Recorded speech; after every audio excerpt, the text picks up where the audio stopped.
So I'm going to show you how to change your app lock password on your OnePlus 15. Basically the password you use to lock your apps, which is going to be your privacy password for the OnePlus 15.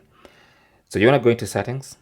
Under settings, go to security and privacy, tap on that, and then scroll down to app lock, tap on that, and then enter your privacy password, or you can even scan your fingerprint if you've connected your privacy password to your fingerprint. And then now in the app lock, you can now tap on the three dots in the top right corner and select set now.